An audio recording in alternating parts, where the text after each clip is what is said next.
guys doing? Okay. I'm so excited to talk to you guys today about NFTs and gaming. My awesome panelists over here. Actually, Jonathan doesn't know this yet, but Loomdart has said he's going to fight him Jonathan, on you want to stage sit at today. the end? Loomdart So in the middle. hopefully you guys I are don't want gearing us up to be for a so battle. bunchy. I feel like I'm betting on Loomdart. So, hi everyone. We're talking about NFTs and gaming right now. My name's Rebekah Keida. I've been in the NFT space since early 2018, and it's really fascinating. I'm so excited to be on this panel because gaming for me is the most important and I'd say most practical utility of NFTs that we have thus far. Because realistically, they're kind of out of game skin. So I want to make this interactive. We do have a lot of panelists, obviously, so I want to give them a chance to speak and introduce themselves. But one question I just want to ask the audience first by show of hands is, how many people here game? Okay, I know some of you guys are shy, that's typical of gamers, but a lot of people game. I'd say it's the, it's the largest entertainment industry. It's greater than any other. It's something like a $250 billion annual industry. So it's huge and it's only growing at a rapid clip. When you've got companies like Fortnite and Roblox really setting the stage for young gamers and gamers today, there's a lot going on. So I would love our panelists to introduce ourselves. So we'll start with Jiho. Hey everybody, amazing to be here. I'm Jiho. I'm a co-founder of Sky Mavis. We're the inventors of Axie Infinity. Let's get some noise, guys. They're paving the way. Miami is such an important city for the Axie movement, for the Axie Nation. So yeah, thank you for, shout out to everybody in the audience that owns Axies, that plays battles every day, has scholars, manages a scholarship. Much love to everybody here. And yeah, that's me. Pass it over. Jiho. He's a little modest. He's kind of like a cult leader, we'll say. Backstage, people were doing the AXS symbol, so it's a very, it's got a deep penetration. So, Donnell? Yeah, for sure. My name is Donnell. I'm the co-founder of the Metagoons, and we are a hyper-growth organization that uses the positive impact of technology in gaming to create communities that focus on human development. And it's funny because I actually got involved with Axie during the bear market, and shortly after the token launch, I wanted to get involved even more and rush to purchase the AXS token. But yeah, that's just a little bit about me. Previous to that, I worked on Wall Street, and I obtained my Series 7 and 63 licenses at the age of 19. But yeah, that's just a little bit about myself.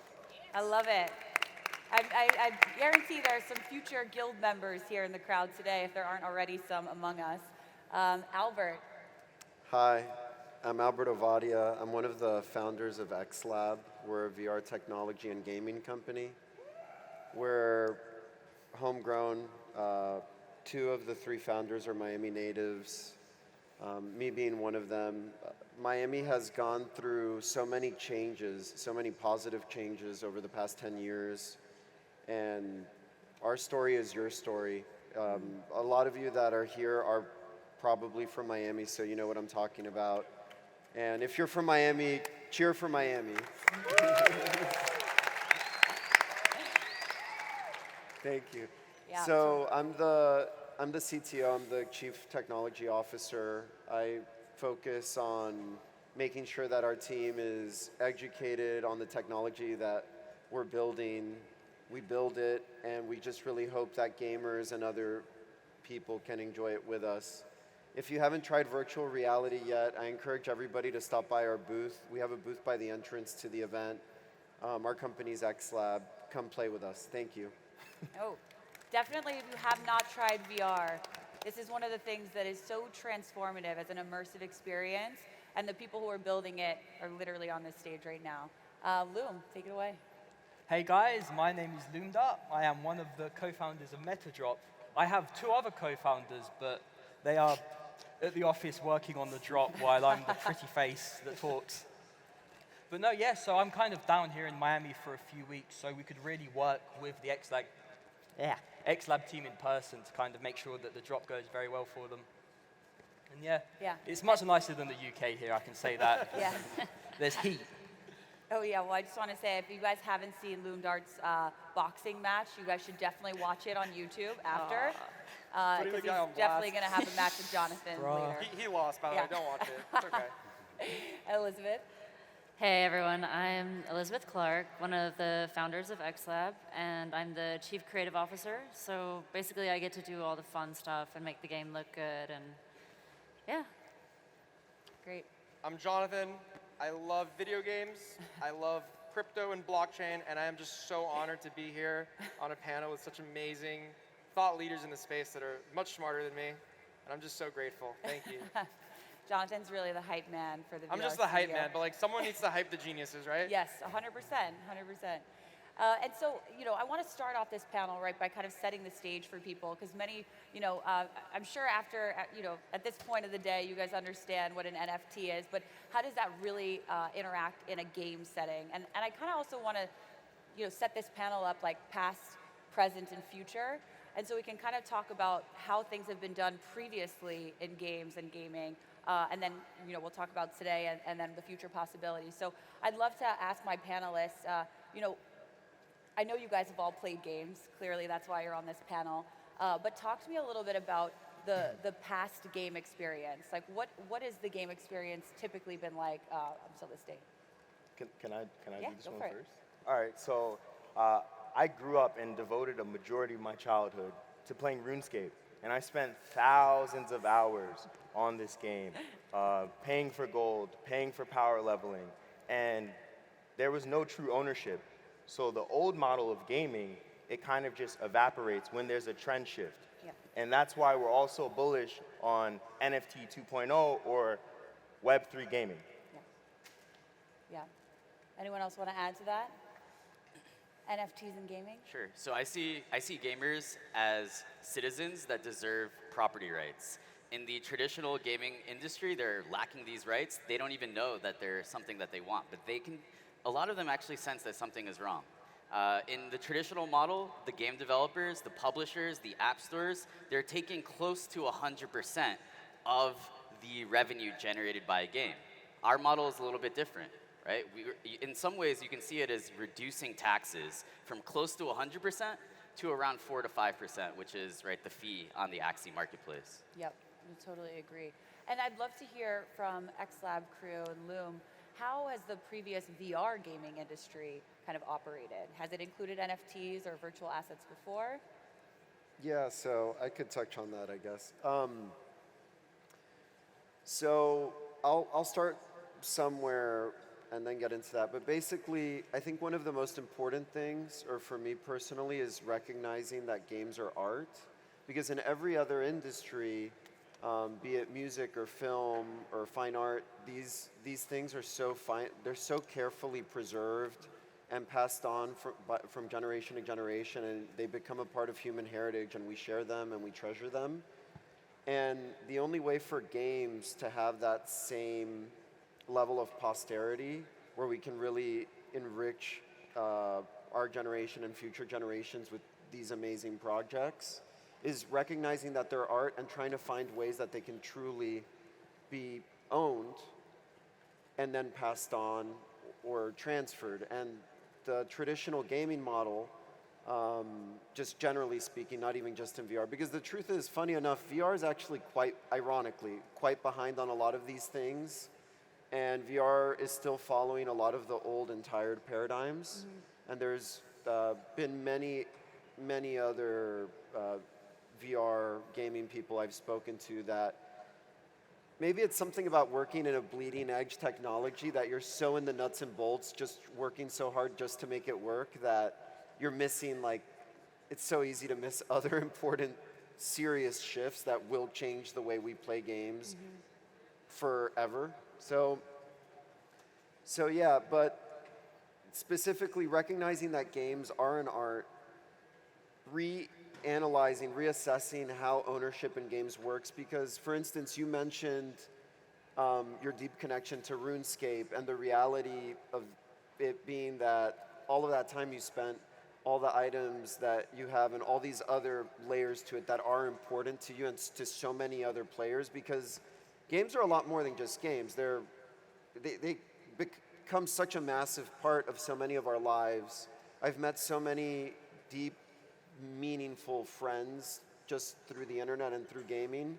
And I would love it if a lot of the games and projects that I was so obsessed with growing up, if they had been NFT model or Web 3.0, because it's just such a shame that they weren't. There's so many things that are going to be lost into the ether because that infrastructure just wasn't set up. So obviously you guys are building that and you believe in that, you know this, but I would just love for that to be touched on.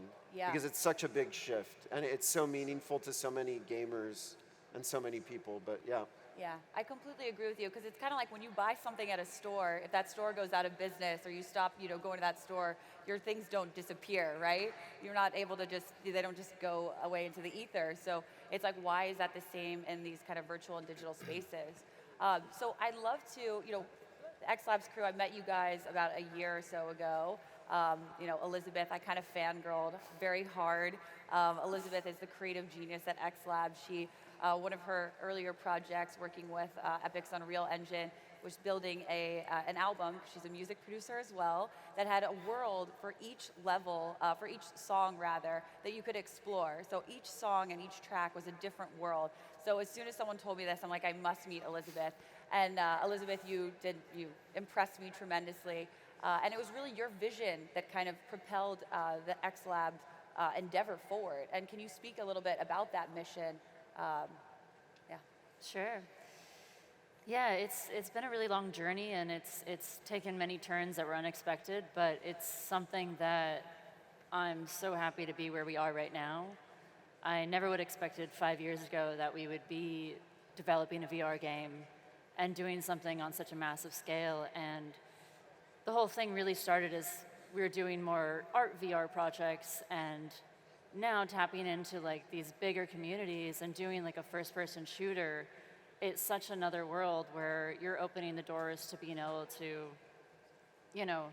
just have such a huge impact on people and have a game that reaches the masses. And it's really being able to bring NFTs in this space is even more impactful, because then, just the whole being able to participate in the game, and the idea is to also, people will be able to earn and make money from things that they create in VR and with our projects, and that's just something that creates something for everyone. It's the new world. It's exciting. Like, I'm so excited about it. Yeah, this is like the new paradigm. Like, it's happening now.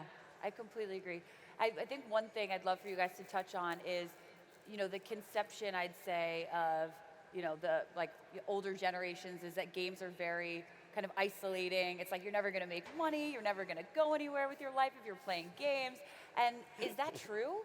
Are Not people? anymore. It was, but VR and just games in general, it's actually like a real career path for kids now, and it's amazing. Yep. One thing I want to tell everyone is, like, if you have kids, watch what they do. It's free child labor that you're not gonna get in trouble for. But see what they have an affinity for as far as games and technology, because those are the things that, the cutting edge that's gonna be the next at the forefront. So kids are such a great indicator of that. And also, everyone's growing up kind of tech native now. So it's like, talk a little bit about the shift of psychology, game psychology versus IRL psychology. Rebekah, I actually wanted to add to everything that you were saying.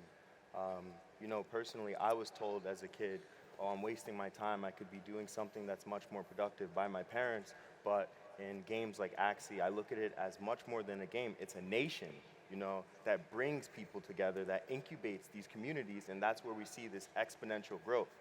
And I've never been able to make those connections in a traditional job, per se.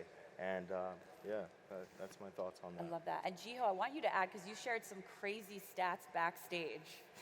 I want to know more about Axie. Drop the alpha. Sure. So we've been blessed with exponential growth this year. We have around 2.8 million daily active players. There are almost 3 million people who own Axies. We've processed over $3.5 billion of transactions on our NFT marketplace. The majority of that is going as value back to the community. So yeah, we're the largest NFT project of all time. We have players in every country except for North Korea. 50% of our users have never used crypto before, right? So this is something that is really introducing the world to crypto, showing them that it's fun, that it's accessible. It's most importantly nostalgic, right? Nostalgia is the most powerful of human emotions. So yeah, I feel very blessed, and it's been an amazing year, but we have to keep pushing. Jonathan. I just want to say that without Jiho, Axie, and what Axie did, I would have never had the balls to try doing what we're doing. Literally, you paved the way for every other person. You literally set a business model that's open, rewards people, and you took a risk and did it, and it worked. And now I decided to follow, and I'm so grateful for you doing that, and I hope that we can set a standard also for other VR studios as well, and just all games in general. So I just want to say thank you. Yeah. Like what the Axie team did is just crazy, guys. Like Axie literally just crushed it. Like so good. Oh, Jonathan, I actually have a question for you as well, because we talked a little bit about VR studios, and one of the the greatest questions of NFTs and games is interoperability, right? And so I'd love for you to touch a little bit on VR studios, the landscape of VR studios, and take it away.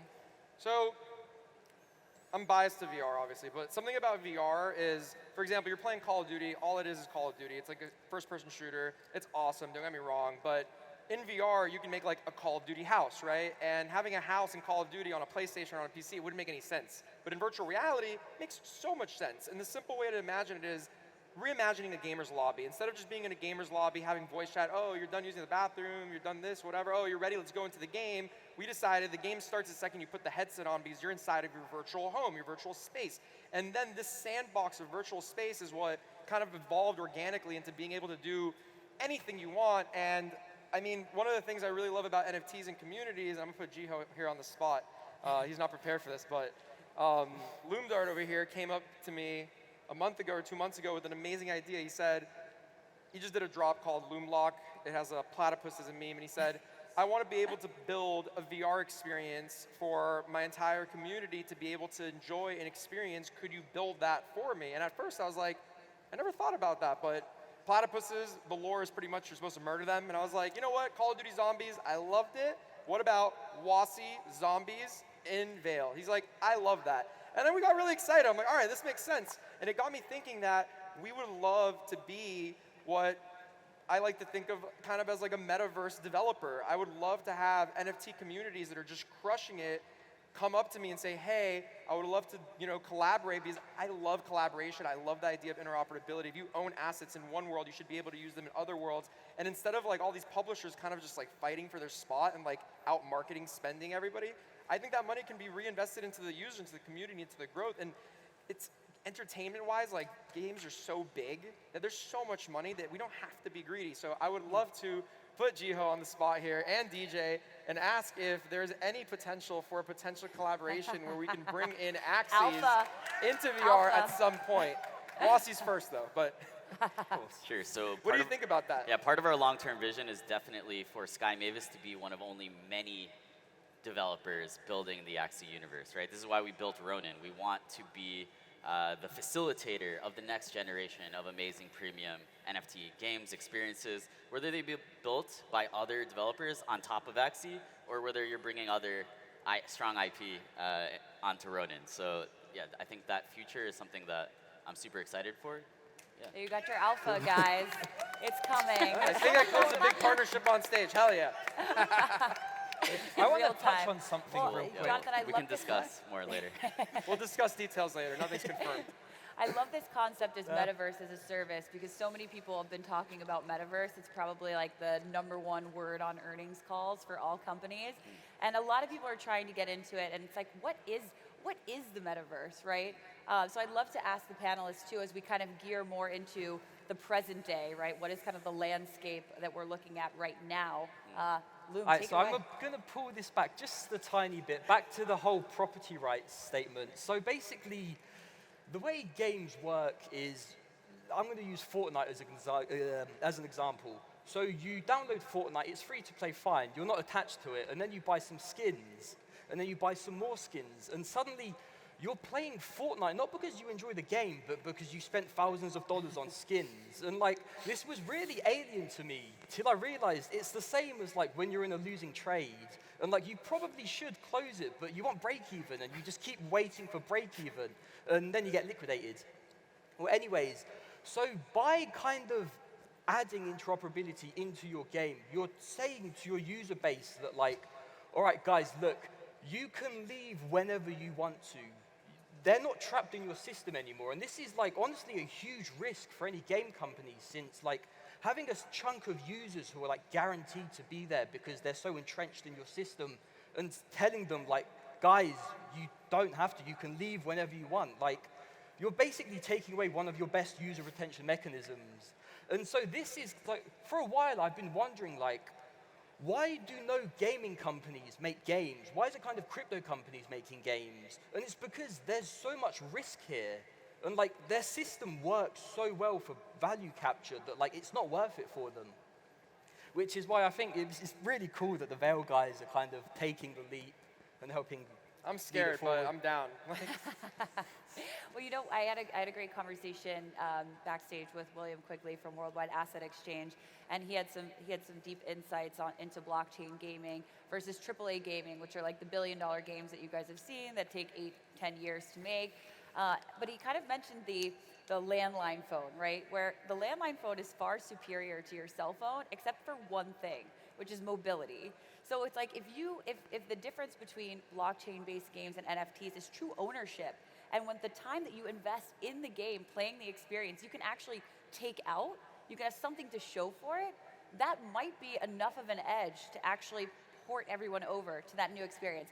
I mean, you know, I've talked with Donnell and Jiho about this play-to-earn model because it's truly fascinating to me. And I'd love for you guys to share like an anecdote, either of you guys, of someone who has been using the game and like how transformative that experience can be. Yeah. So in our program, we actually have somebody who is a member that was started out playing for us, and now he is a manager, we call it. And by playing Axie, he was able to purchase a home for his family, purchase a car for his family, pay for his college education, not just for himself, but for his sister. And this kid is 20 years old. So this is very impactful. And we're talking about different regions, like in the Philippines and India, that is giving an opportunity and providing access, which I think is huge, and everyone else here as well. Yeah, I mean, are you guys listening to that? That's crazy. You bought a house and a car and paid for someone's education playing a video game. So it's like, you know, these things are possible today. Jiho, sounds like you want to add something. Sure. So play and earn is an amazing phenomenon, right? It's traveled to many different emerging markets, but I also want to stress that the reason that this model works is because Axie is an amazing game, and it's an amazing community where people are willing to spend for fun, for status, right? Kind of trade their capital for other types of kind of social capital within the ecosystem. This is actually what makes the economy work. I think a lot of people sometimes miss that element when they talk about play to earn. Play to earn it's a new innovation. It's an amazing thing. It's kind of one of the unique things about Axie that people focus on, but it's really, really like hard to replicate, in my opinion, because you need to have the right game. You need to have the right community. You need to have the right like conditions. That said, yeah, we've seen people, right? I just heard a story of a scholar from Venezuela. He had started. Shout out to Venezuela, we love you. Te amo, Venezuela. So I just heard the story of a scholar who he was down bad, right? Like he lost everything trying to start a physical store, and because of the pandemic, it failed. And so then he was selling female products, I think like hygienic products and things like that, on the street. And then he was able to get an Axie scholarship. He's now able to, earn enough to survive at home, and he's also using it to pay for his medical education to become a doctor. There are families that used to have to be separated, where the husband would go and work in Hong Kong and send money to the Philippines. They're now able to be a united family. So there are definitely like a lot of amazing, kind of emotional, heady stories that are coming out of this. But I'll also say that it's all being sustained. It's all backed by the social capital within the Axie community because it's such an amazing experience. So yeah, I also want to like make sure that those two ideas go hand in hand. Absolutely. And then Yeah. Becca, Yeah. I just wanted to add, like, something that we can't deny is that a game like Axie, it provides people with education. They're learning how to use the blockchain. They're learning how to set up a wallet. And it ultimately sets them up for creating their digital identity. And this is huge. It's huge. It's huge. I mean, like the stat that there are more Rune wallets than people with bank accounts in the Philippines is a crazy, crazy statistic. And the fact that games have the power of being so engaging and developing community that's really strong. And I'd love for the AEXLAB team too to talk a little bit about the VR community because it's very small and tight, but tell me a little bit more about VR and actually Unreal as well. Yeah. So the really interesting thing about VR, especially now, is it's really the early adopters. A lot of them are kids. Like early on, maybe a few years ago, it was like people that had money to buy the rigs, but now it's like a lot of kids, and they're basically growing up. This is like the games that they're playing. They're in VR all day, and it's yeah, it's really cool just because it's the next wave of gaming. And Yeah, if I can add, it's Yeah, funny please. because, we're thinking about all these amazing interactions we've had with our community over the past year. There's a lot of people in VR gaming that are below the age of, say, 16 or 17, and maybe they got into gaming late, or maybe because of their age, but they only play games in VR, and they call 2D games pancake games, and they don't understand why people would play pancake games. And it's just funny hearing this from kids because it's cool. But yeah, the identity of a lot of these children, and even myself included, because I am a product of the internet and I grew up on the internet, your virtual identity, it starts to become much more important than your identity in the physical world. And being absent in the physical world is actually quite a luxury. Being able to live through the internet and make these connections and have all these experiences and play these games, it's amazing. And then sometimes your virtual self, it really just kind of takes over, and it can be something so beautiful and liberating for so many people. We even, look at Loomdart. You're Loomdart, right? So think about that. I think it's really just the Right. I want a opportunity. cool PFP. Like, I'm a little jealous here. Like, I see DJ, I see Loomdart. Like, we need some Well, PFPs up here. We could work on that, Oh. but There you go.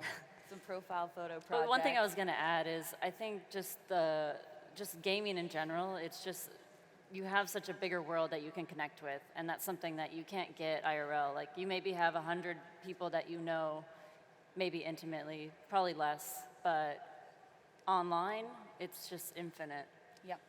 Yeah, and I love this. I love the kind of common theme that we're seeing on this panel, right, of how technology and games positively impact individuals and communities, both financially and kind of socially and many different ways. But I think that it's important to kind of touch on how we kind of assume that that everyone is connected. We can kind of like be in a little bit of like a bubble echo chamber, but games and the metaverse really have the opportunity to democratize access to experiences, kind of as Donnell was talking about financial and economic opportunities as well. So it's just fascinating that, this is the landscape that we're at today, right? Like these things are happening today. But let's talk a little bit about the future, right? Because I think everyone's expecting Ready Player One or Snow Crash if you're exceptionally nerdy. So let's talk a little bit about the future vision, right? So who wants to tackle that question? We got Jonathan. I get excited about this. Everybody has a smartphone here. Literally the whole entire world is so addicted to smartphones.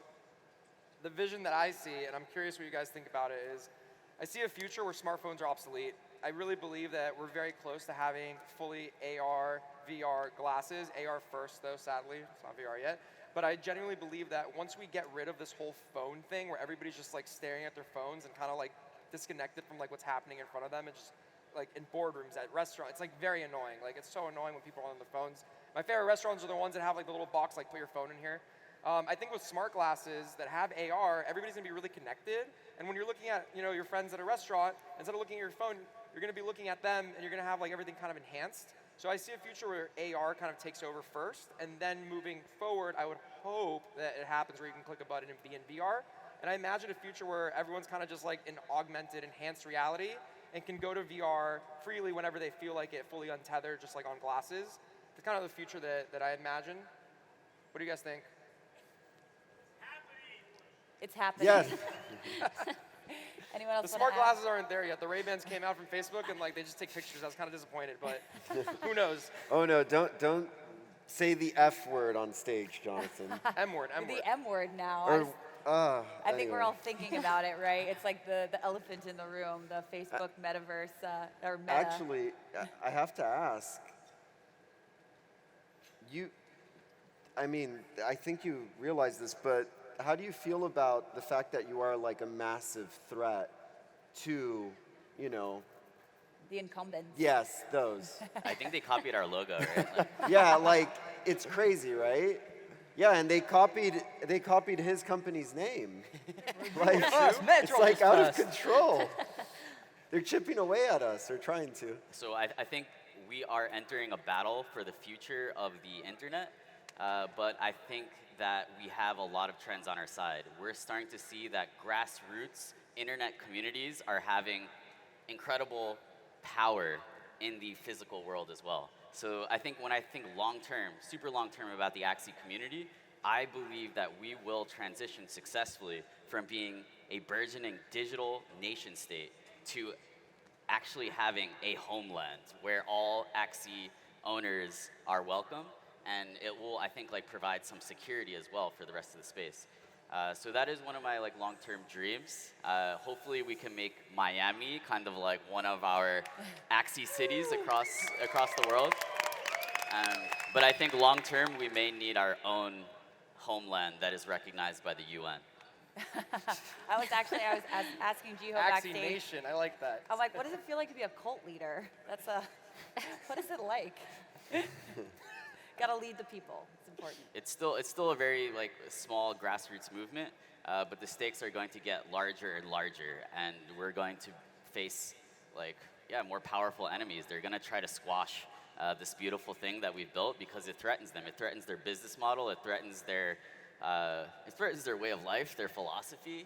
It's really so that we are going to see this battle between grassroots internet communities and the large corporates that are trying to basically buy the soul of the internet. Yes. Yeah, let's do it. So I love this kind of concept that you've brought up about kind of ownership and identity as well, and that the powers that be, right, the incumbents, if you will, they really don't want to let us have our privacy and our kind of like freedom, I guess, online. And so blockchain as a decentralized platform and gaming and experiences, VR, metaverse built on top of that are so important. I would also love all the panelists to, either talk about your future vision as well, or even just say, like, what is a takeaway that you have for the audience, right? What are, knowing everything you know, like, what's one thing that you can tell everyone in the crowd right now? Go for it. Well, for us, as the Metagoons, like, we are the culture, Like, we are creating the thought leaders and the workforce for this newly found universe. And we view ourselves as the rebel incubators that are creating the leaders for tomorrow. I love that. Completely agree. Yeah, Loom. So as the team orchestrating the drop for Veil VR, it's kind of my job to sell them. And unfortunately, these guys are too honest. They'll never sell themselves. So I kind of would like to make a little pitch for them. Just kind of, so it's very hard to incorporate NFTs into existing games like first-person shooters on consoles because there's already such a kind of entrenched ecosystem that already exists. But VR is the new frontier. Like, there's no real game infrastructure in VR because there's like 5 games people play. And so them kind of venturing forwards with this whole kind of interoperable NFT system, it makes, like, there's the possibility where Veil becomes kind of the leader in the VR space. And their NFT standard for weapon skins, for other items, becomes something that other games adopt because, like, hey, look, Veil has a really good community. You want that community to, like, join your game. So you're like, all right, sweet. We'll reward those guys by just saying, hey, look, you can use your NFTs in our game as well. And my hope here is that, like, the whole VR space basically becomes pro-NFT from that as they see, like, how much benefit NFTs can bring to their gaming experience. And so, yeah, I'm just really excited to see how that turns out. Thank you, So Loom. a big round of applause to the Veil team. Pump it, Loomdart, one time. Pump it, I had Loomdart. to say it. Yeah, that was my obligatory shill. I'll say something to the audience where, right, you may be at this conference to learn, you might be quite new to the space. I think what I'll say is, right, crypto, NFTs, NFT gaming, it's a rabbit hole. It can be very difficult to understand, right? You're dealing with the intersection of many different industries, right? Like economics, politics, gaming, art. There's a lot to digest. So what I'd say is, right, just treat yourself as a student. Seek out the best resources. I think A16Z has an NFT canon, so that could be a good place to start your research. So yeah, I would say just like, you don't have to buy anything necessarily right off the bat. Just see yourself as a student that's getting up to speed on a very important new technology. Learning about NFTs right now is like learning about the internet in the 1980s. It can really, you need to be thinking in terms of decades. Absolutely. Anyone else? I definitely have some takeaways for the audience. If you guys don't already have a MetaMask or a crypto wallet, please get one. That's step 1 to buy and to either invest in crypto or NFTs. Also, as Jiho said, do your research. And this is a crucial time. We are all still so early. Like, if you are sitting here, if you are at NFT Basel's inaugural conference, this is going to be a memory for you, a very important memory. And if you get involved now and you educate yourself, I truly believe that this is one of the greatest opportunities for wealth creation in so many different assets, right? In whether it's an NFT, whether it's gaming, whether it's investing, this is one of the instances where an individual can get involved and participate in projects. So support people, support AEXLAB. They're a VR studio in Miami. This is crazy. Like, Axie too. they're OG Unreal Engine developers. I mean, we've got Jiho from Axie, who's clearly a legend in the making. We've got, if you're interested in joining a guild, talk to Donnell. Yeah, right? find me after the panel. Let's talk, let's connect and build. Yeah, and Jonathan. But also, I kind of wanted to just add and say that it's not too late. Like, it's still very early, and we're at the Super intersection of blockchain, you know, gaming, DeFi, NFTs, but like most importantly, humanity. Like, this is just the beginning. Yeah, take it away, Jonathan. Last thing I want to add is just, it's very simple. It's either a centralized world in the future, where we're currently at today and it stays that way and gets worse, or it's a decentralized future. Any single person involved in NFTs, blockchain, whatever, we're all the same. We're all fighting for the same cause. Yeah. And it's just like, choose your side, right? Decentralized versus centralized. And that's the only thing I want to leave at that. And I still that's- want my weapon skins from like WoW and all that stuff. And that's our panel, guys. Thank you so much. Thank you to all my panelists. Learning about NFTs and gaming and VR. Try Thank you, VR if Miami. you haven't already. Yeah. Thank you guys so much.